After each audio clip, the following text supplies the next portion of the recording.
This is Canada Reads American Style, featuring two friends who love Canada Reads and Canadian literature. Welcome our host Rebecca from Michigan and Tara from Ontario. Hi, everyone. It's Rebecca, and we are so excited because today we are going to be talking about CBC's Canada Reads 2022 competition. First day, this is going to be our impressions.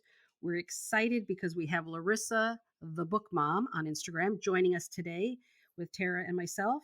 And what we thought we would do today is talk about our impressions of all the defenders. So we're going to kind of go through each defender. We'll each give a little bit of talk about how we thought they did, because let's face it, the first day, that's what we're all focused on. The arguments are great, but we're really looking at how these defenders are handling themselves. So we'll start with Tareq Hadhad, who, of course, as everyone knows, is defending the book, What Strange Paradise. So Tara, we'll let you start. Okay. It's actually kind of cool that we're starting with Tareq because that is my book of choice is for What Strange Paradise. So I'm kind of like cheering that book on. I thought Tareq did a great job. I love that he is trying to bribe everyone with chocolate at the end of the week. That was like a brilliant little, like, at the end of the week, there's chocolate for you. So I'm like, I loved that. And I thought he handled it very well for on day one having to be the tiebreaker. That's a lot of responsibility to put on your vote on day one. So I thought he handled that really well. Yeah, I agree. I agree that he did have a good day one. So Tareq is from Nova Scotia, which is where I'm from. So I just think it's kind of cool. He's from Syria, of course. He's not from Nova Scotia, but Nova Scotia is where he has kind of grown his Peace by Chocolate business, and that Peace by Chocolate is very popular around here. So I love that seeing him there, and I must say that the impression I got today was he, of course, came to Canada as a refugee. So he has this story, like the story he's defending, that is also about a refugee. And he did mention a couple of times about how like this story relates to his story and things like that, but he didn't put a ton of focus on that. He really did focus more on the values of the book itself. So I thought that was really well done on his part today. You know, that's exactly what I was going to say, because I said, I think in our or when we were determining kind of who we thought was going to win or whatever, I actually thought he might try to tell his story more. And so I was really impressed. I thought he handled it so well, very smooth. He got his point across. And I just want to share one of the quotes that he said. I wrote it down. I actually stopped the tape and kept going back and forth and getting it right, because he said at one point, no one can go back and start a new beginning, but everyone can start today and make a new ending. And I thought, God, that was just so insightful, and I thought it was really beautiful. And I also love that he was going to bribe with chocolate, but he impressed me and he surprised me, because I didn't quite think that he would focus kind of solely on the book. So I thought that was a really great thing. I wrote wrote that quote down as well. Oh, cool. Yeah. I feel like from his earlier interviews from a couple of weeks ago, he has stepped up his game as it got closer to Canada Reads. I just have that sense, like you said, like the earlier interviews he did, it was more about his story, and he is now focused on that book. You know, and interestingly, he said he just came back, because I follow him on social media, of course, and he was just back from Dubai. And I thought, here is a guy who is not, and then he was in Edmonton like a week before that. And I thought, here's a guy who's incredibly busy. How is he going to find the time to do this really justice? But he started off the day really, really strong. Mhm. I just before we move on to Suzanne Simard, I just think that it's going to be interesting because I think a few of the other contenders have have it out for What Strange Paradise, and for him as a defender, I think because it is a strong contender. Like I think he'll be a strong debater, but I think the book's a strong contender. So I think it'll be interesting to see how they target it and him over the next 3 days. I noticed that today. Yeah, and I think too the way Mark kind of jabbed him right at the end by saying that it had a cynical ending. And I agree with you. I think they're going to aim for What Strange Paradise, and I think he's going to have to come up with a really strong response to that and be able to sway people. Yeah. Yeah, definitely. I agree. Are we ready to move on to Suzanne? Yeah, yeah, go right ahead. Yeah, Jump awesome. in. Okay. Yeah, as long as no one else has anything to say about Tareq. So Suzanne was of course representing the only nonfiction in the group, and her background. I didn't know a ton about her before, so I was interested to learn about her background as an ecologist, and I know she, of course, has written the book "Finding the Mother Tree," I believe it's called, which has actually been recommended to me by a friend of mine. I thought she did a really good job today. She seemed the most at ease. That was something JL Richardson actually mentioned in her post Canada Reads Instagram live chat today, was how sort of like relaxed and natural Suzanne sort of seemed. Um, and I have to agree with that. I think that she had some really intellectual arguments, but I really also found that while they did talk about all the books a fair amount because that's the way the questions led, I feel like her book, Life in the City of Dirty Water, was probably talked about the least. Like there was no major, like nobody really came after it like a few of the other books. Although the first day there's not a ton, not there's just so many books to talk about in so little time with the like book trailers and everything. So, um, I just feel like we didn't get to hear as much about her book before it ended up getting voted off, if that makes sense. I would have been interested to hear more of her arguments for her book had she been given more time. Yeah. And I think wasn't the question where it said which book does the best job of showing how a small act can be the start of something big? That one you couldn't talk about your own book. You had to talk about somebody else's book. And I thought that was too bad because I felt like and nobody else or did somebody pick Dirt, the Life in the City of Dirty I Water? I don't can't think so. I don't think so. Yeah, because to me, that is the book, from my point of view, that really answered that question because that small act of him, of Clayton Thomas Mueller changing his life from being, working in a drug house and being in a gang kind of thing, that small act of changing his, well, it wasn't so small, but changing his life and look at the results of it. It shows something big in that he's an activist. And I felt like, man, nobody said that about the book, and that one really surprised me. And as far as how she handled herself, now it's really funny because I thought whenever somebody says they're nervous, then I start looking for signs of nervousness. And she did say she was nervous, which surprised me because I thought she would be pretty relaxed since she's a professor, etc. And so I felt like she wasn't as, I don't know, she wasn't as clear about some things as I thought she would be. It kind of surprised me. So I kind of think I have a little bit of a different take than you, Larissa. But I mean, I still think she did a solid job. And at the end, when they went to vote at the end, I was like, I have no idea which one's going to go out, right? So I think she did a decent job, but I was expecting a little more from her, maybe. I just feel like she could have come for like, but maybe she wasn't given the opportunity either. But I just feel like she could have come for her book a little bit stronger. Hmm. Um, but at the same time, day one's so hard. There's so little time, and it really depends on how the conversation that is happening is going Yeah. and where those opportunities are. I think she, of all the defenders, the first question about oh, I can't even remember what it was now.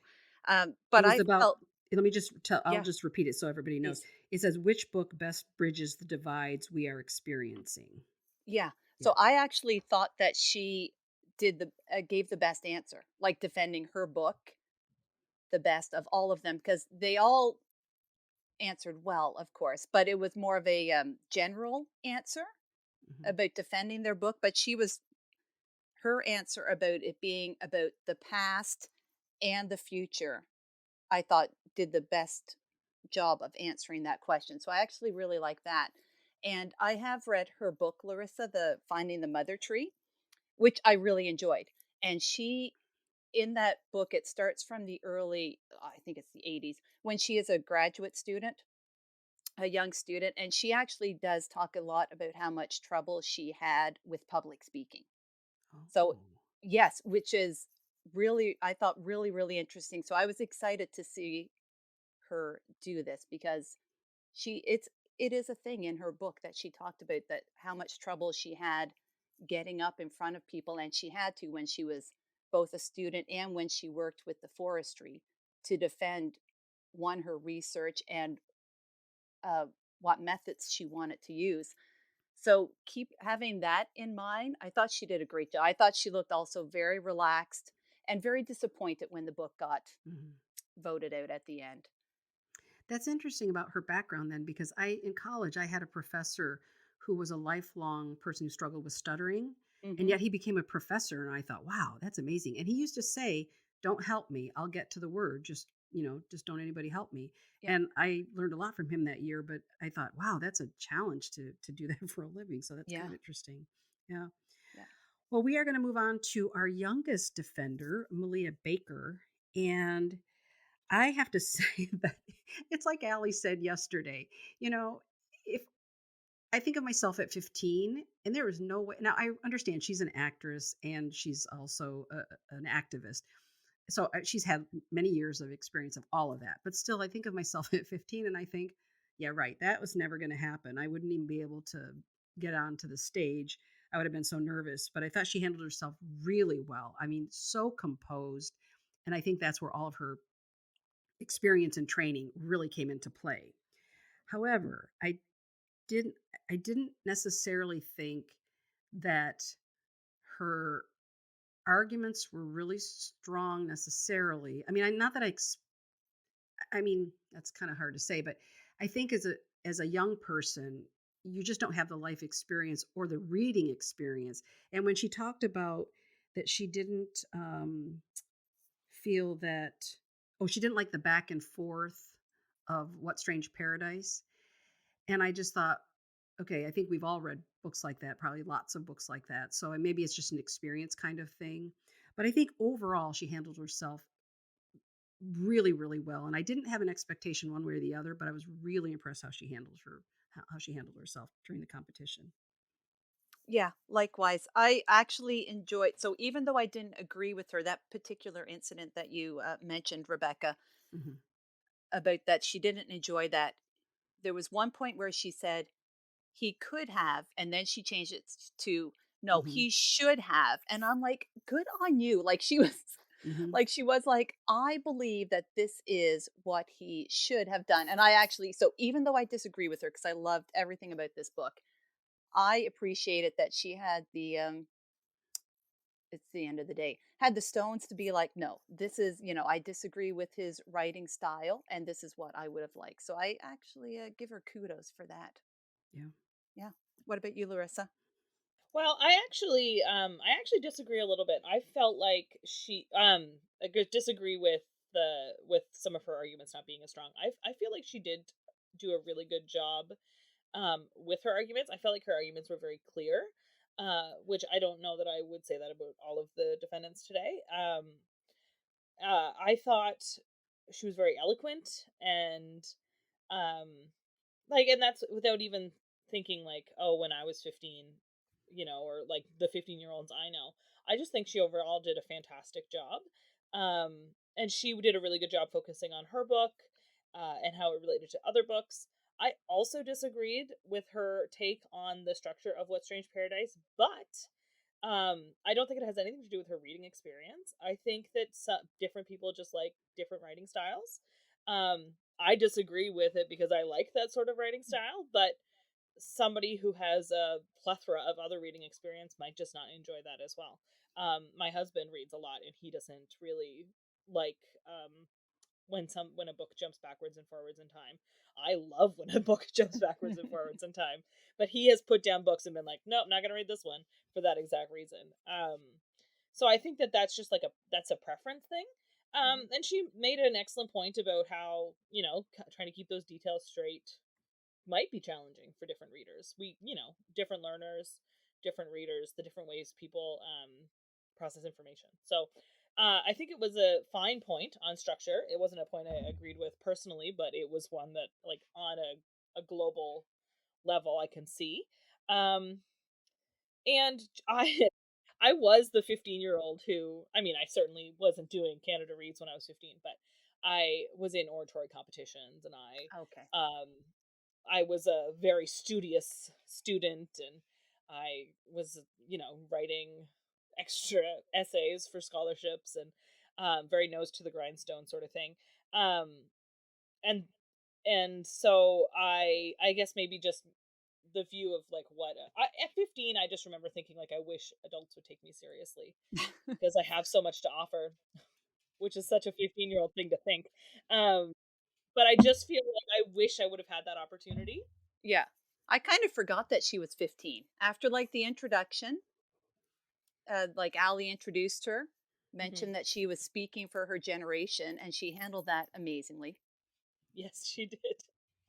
And then I kind of forgot that she was 15 and she was just one of the defenders. Yep. Yeah, I don't necessarily think I wasn't thinking 15 the whole time, and that's why I say I Yeah. think her experience and training came in because she did handle herself so well. The thing that she did though, that I've seen this happen in with other defenders in the past, is almost restating the same points that you're making, like in her minute statement, and then I think in the 30-second wrap up, she went specifically to or went to specific characters and started bringing them up again. And I almost felt like, because I've seen that happen before, where somebody gets stuck on a point and they can't really, I mean, I hate to say this, it almost feels like, and I'm not saying this about her, but in the past, maybe they haven't fleshed out their book with enough different points to make. Like we know Mm. Mark is going to have 100 million things he can say about whatever because he's so well prepared. And I just felt like she kind of repeated some of that again. And so that's why I felt like she was a little less strong in her argument. I think her composure was amazing. I think many points she made were great. But at the end of the day, if I had to rank the 5 defenders, I might think that was the one thing that struck me was she kind of repeated that again. So that's my only sort of minor critique. Anybody else from Aaliyah? No, I think we're ready to move on to Christian. Yeah. Christian was not quite what I was expecting, and that's in a great way. Not not in a great way. That sounds terrible. So I was expecting, because he seems very nice and quiet, and I was very impressed that with the first question that he answered, the first question that Ali asked them about the books, he answered it for his book, and then he came gunning for Scarborough. Like right out of the gate, he just went for Scarborough. And I was like very impressed. Not that it had anything against Scarborough, but just that I was like, okay, you know what? Christian is here to play. He's not, because I'd heard an interview with him recently that he was like, I'm just going to let the book speak for itself. I don't have a strategy. And I think he's got a strategy. He came to play. Yeah. He did. He knew he Yeah. was in a debate, and Yes. he was like, okay, let's get the debate started now. Yeah, that's right. He said, I don't want to come in hot, and Yeah. bam. And I'm like, wow. It was, I really liked that moment. That was good. It was, I agree, it was a good moment. Yeah. I also, just back to Malia a little bit. And we chatted with Ali last night, and I had asked that question about whether or not he'd be moderating differently. And he said that he didn't plan to handle Malia with kid gloves. But I was wondering whether the other defendants may do that. And Yeah, good point. Christian right off the bat went for her. Like, That's true. went for her book. And so I was happy to see that, because nobody wants to be on that sort of a stage and realize that you're being like catered to, right? So Yeah. so I was happy to see him do that as well. Also, he's just like the sweetest little thing, isn't he? He is. And I don't mean that in like a like, I hope that nobody would be like, me saying that would be like any meaning he was any less powerful in his arguments or anything. But I hadn't been familiar with him before. Yeah, he very, very eloquent. Yeah. He really knew his book as well. I liked how he really drew out different parts of his book, and I haven't read Five Little Indians since last year sometime. So some of the things he said like made me remember parts. But not just like, oh yeah, that part happened, but like made me feel them again. So Yep. I thought he did a really good job with that as well. Okay, I think we're all in agreement, really. I thought when I heard him in interviews and everything, I thought, he seems very soft spoken, and I wasn't sure if he had the grit to really get in there and, to be really competitive, and he did. And I have to say, this is really funny because he said something that resonated with me big time. So when he said that he didn't feel Scarborough's characters were as fleshed out, and he wanted the one character, the Indigenous character, to be more uh, uh, detailed or whatever, however he said that, I thought that is the issue I've had with the book. Now, I gave it 5 stars. I loved it. I gave 5 stars to 4 of the books, and one, I gave it a 4. But I loved Scarborough, but I struggled, and this was really weird to me because I couldn't figure it out. I kept forgetting who the characters were, so I'd have to kind of try to commit their names to memory and say, okay, this is the person who did this, da da da. And I was actually really struggling, and I don't know why. So when I think about Five Little Indians, I didn't have any of those issues because, again, Michelle Good, I agree with Christian. She really made those characters jump and stand out to us. Whereas I felt that was my issue with the Scarborough characters. So I thought that was interesting that he said it. And he did go right to the mat on that one, which I kind of liked. But one of the things he said that just kind of gave me chills, because the way he said it, again, he's kind of a soft spoken person, but man, when he said it, it was such authority. He talked about Canada's treaty responsibilities. And when he said Canada's treaty responsibilities, it just hit me. Like I love that he said that in the way that he said it. It carried some weight to it. Yeah. So yeah, I have to say, if I had to pick somebody who impressed me or surprised me the most, it was definitely Christian. Yeah. Even his response to Suzanne, uh, I think had mentioned something. Oh, when she was talking about her book about bridging the gap between the past and the future, and she chose Five Little Indians as one that kind of lives in the past and Mm-hmm. not the future. Yeah. His response to her for that, I also thought was brilliant. Like Yeah. yeah, He had a quote. Before I say what the quote is, I just want to say that I disagree with that stance on Scarborough. Mm-hmm. And we don't need to go into details because that's not what we're talking about, and we're not arguing the books here today. We're just talking about the defenders. But I just felt like Scarborough was just a different type of book, that the characters, like fleshing them out and fleshing out that Indigenous character. And I feel like that's one of those things where he's an Indigenous person, and he is saying that about Indigenous characters, and I'm not an Indigenous person, and so maybe there is something lacking there that I just don't recognize. But I just felt like the characters were fleshed out to the level that we needed them to be and needed them to know to understand the dynamic of the community, because the community was what was the important part of Scarborough. Anyway, that is not what we were discussing here tonight, though. but good point, Larissa. Yeah, I but like that no, point. but that's exactly what we want to hear. So no, that's very good. Thanks. Yeah, so there are so many different characters in Scarborough, and like even towards the end when some of the big climactic stuff is happening, other characters are brought in and they only get like a single chapter, because it's not necessarily about the characters themselves, but more about like the microcosm of the community. Yeah, so anyway, I really loved that about Scarborough. But I wanted to say, before we move off Christian Allaire, is he said, and I think it was in his opening argument, that history isn't history until it's over. Yeah. And that hit me really hard. Like, that was, I hadn't really thought about the book Five Little Indians like that, because of course it does seem sort of like, because at the beginning of the book they're all children, so it does seem like, history because of the residential schools. But Canada is nowhere near close to being at the end of that residential school story. And so a lot of people do view that as part of Canada's history, when in fact it is not. And so I thought that was just I wrote that quote down. I thought it was really impactful. Yep. I agree.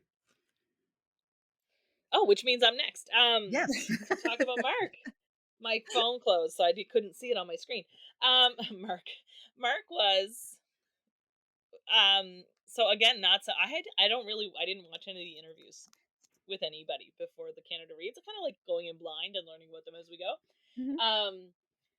And so I didn't know a lot about Mark, but he, like, was the first to go, and so his opening argument, I was just, he did the classic. GL said this today too, so I feel like I might be taking some of her words, but it was exactly what it was. It was like a classic debate opening argument. I loved the way he connected all of the books and brought all of the characters in and compared Washington Black to all of the books, and then said, "Oh, but Washington Black also gives us this." And I think that was just a really strong start. I think it was a really classic start. It has all the right aspects of a good debate argument.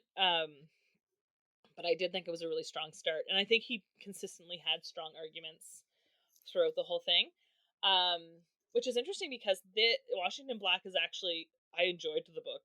I have no problem at all with the book, but I feel like it's sorry. I feel like it's one that doesn't quite fit with the other novels as well in terms of the arguments and the theme and that sort of thing. So yeah, I thought he did a really good job defending it, considering I didn't feel it fit quite as well. Okay, so I think we're all going to agree. Mark killed it. When he came out of the gate, and he was so strong in connecting all of the books to Washington Black, that just blew me out of the water. And I want to mention the one quote that I don't remember. I think this is when he was talking about which book best bridges the divides that we are experiencing. He said, one character within the different settings in time, see the world the way that Washington sees it, or is it how the world sees Washington? And I was just like, oh my God, like that really hit me. I thought that was just a really profound thing to say. And I know more will be coming from him, because I think it's like Essie Adujan, the author, said, he is a student of this book. I mean, he has poured over this book. He understands it unlike anybody. I think this is my 5th or 6th year. I don't think anyone has ever understood a book to the level that I think Mark does. So he just kind of blew me out of the water. And I think that I think they'll be gunning for him, because I think everybody's going to recognize that he is the strongest, probably, debater of the group. So they may kind of gang up on him tomorrow, perhaps. So we'll see. It's interesting though, because they didn't today, and I was surprised that they didn't today when he did come out so strong at the beginning. And part of it could be too, because when I don't remember who the interviewer is for Q, because I don't listen to that. But Tom Powers. Thank you. Yeah. And when they were asking everybody, if they were going to create alliances or whatever, everybody seemed a little hesitant to kind of go in that direction. So I think maybe after the first day, they'll start to go, oh, wait a minute here. My book could get voted off. Now I've got to start being a little more strategic, maybe. And I loved that in the interview yesterday with Allaire, when he said that's the one thing he probably would do, is be very strategic in voting off the strongest book. And I thought that was fascinating that he said that, because we've talked to a number of defenders over the last couple of years, and when we've asked them that question about strategy, they always just say, "Oh no, I don't really want to do that." And I'm like, "Okay, but but Allaire said he would." So anyway, yeah, it'll be interesting to see if they go for him. Yeah, yeah. I think the only thing that would have made his opening statement any better is if he'd done like a mic drop at the end of it, because it was Yes. amazing. I was just listening to it in the car when I was driving home, and I was like, damn, Mark, that was, because he hinted at that when we spoke to him last month, Rebecca. Mhm. Remember, he said that he had stuff in Washington Black that he could Yes. pull Yes. stuff from all of the books and bring it all back to Washington Black. And he did that in his opening statement. And I was like, that was amazing. Yeah, I remember, because when he said that, when we interviewed him, it actually gave me chills with the way he said it, because I felt like, oh my God, he's got a loaded gun here, right? He's ready to go. Yeah. So, and he did, he pulled it off. Unbelievable. He did. It was a moment. It was a moment. So that is my Mark moment as well from this show. Although he had many. He's adorable. He is charming. He is gunning for my book. I know that. He is gunning for What Strange Paradise. Yep. He's gonna try to get that out in the next day. Yeah. 2 days if he has to. Yeah, he is totally going after it. Yep, he is. But I have to laugh because when he said that he had like a man crush on Clayton Yeah. Thomas Mueller, I have a total crush on him. I just think Mark is he's so Yeah. funny and energetic, and he's full of life, and he's just such a wonderful guy. So I have a big crush on him too. So now, one thing I will say as we wrap up here, I just want to ask really quickly, if you had to vote a book off today, which book would you vote it off? So you don't have no explanation. You just have to say who would you vote off based on whatever, whether it's the Defenders or how you like the book or didn't. Okay, we'll start with Tara. What book would you have voted off today? It would have been probably Life in the City of Dirty Water. One, because I haven't read it, but it is at the library waiting for me, so I'm going to pick it up in the next day or two. But two, based on uh, what they said today, I think they all enjoyed the story and they all like the author, like Clayton. But I think the writing is what did it in for them all. They seem to not connect to the writing. So that would be my vote. Okay, Larissa. I would have voted off Life in the City of Dirty Water as well. Yeah, and I have to say, I mean, having read all 5 books, even though I really enjoyed the book, I think the criticisms they had of it were valid criticisms. So yes, I probably would have agreed to vote it off as well. And I agree with whoever, I think it was Suzanne, who said that she was just sorry that this is the one book that hasn't been out that long, and it's too bad that one went out because we want to make sure people do read it. So anyway. Mhm. All right. Well, that is our wrap up for tonight, and we will be back again each night. We will post this as soon as I can get it posted, and we look forward to the rest of the week and to see who the winner is. And thank you very much, Larissa, for joining us, and we'll be chatting with everybody again soon. Thank you for having me. Thank you, Larissa.